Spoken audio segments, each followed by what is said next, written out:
Hi, it's Linda with Sermonette on the Mount, Occam, that is. As I've been reading in the scriptures, and I'm pretty sure you have too, where you see Jesus doing lots of miracles.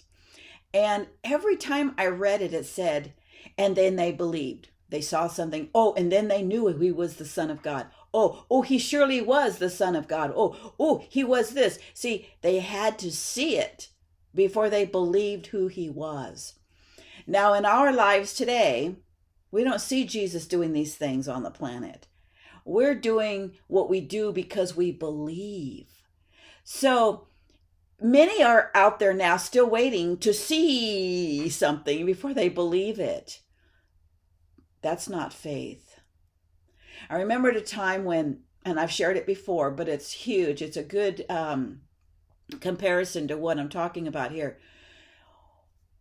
When I refinanced my house for another 30 years, and that was like 6 years ago, I thought, oh, I'm never going to pay this off in my lifetime, and whatever, I'll just have a house payment. That's just the way it is in the world today. Everybody has a house payment. It's probably never going to be paid off. Now, it would have been paid off if I didn't refinance it, because I've been here for over 35 years, and in a 30-year loan, I would have paid it off 5 years ago, but I didn't. I refinanced it.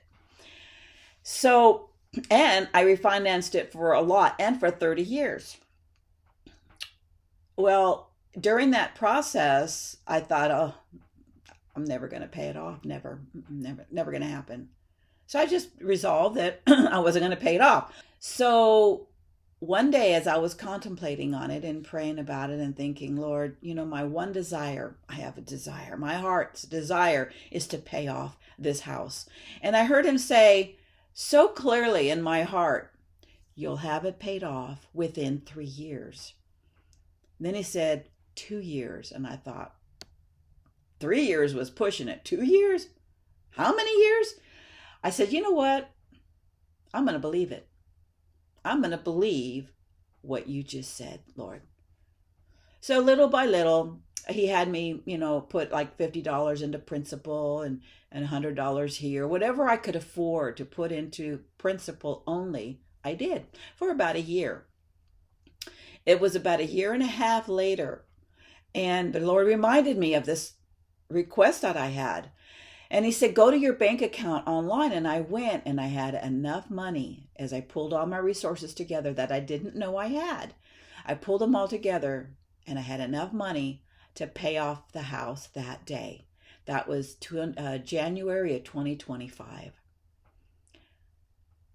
I thought, now I'm seeing what I was believing. See, many people want to see, I want to see that I have the money. I want to see that I have this before you believe.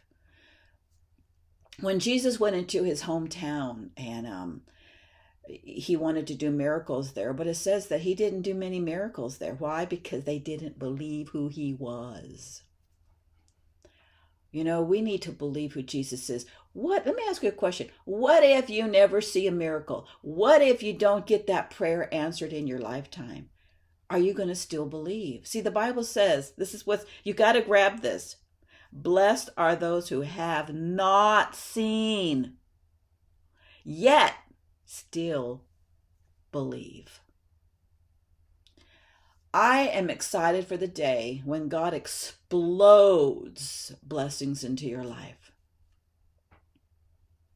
And I hope you tell me about it, because it's going to happen if you believe first. You got to believe first. So that's just my little tidbit for the day. Start believing again. Don't give up. Don't lose heart. Let your faith be activated, because your faith has to be activated before Jesus can do anything, before God can do anything. Even when Jesus walked the earth and he was in his own hometown, you would think he could do miracle after miracle, but no, they had to have faith in that town.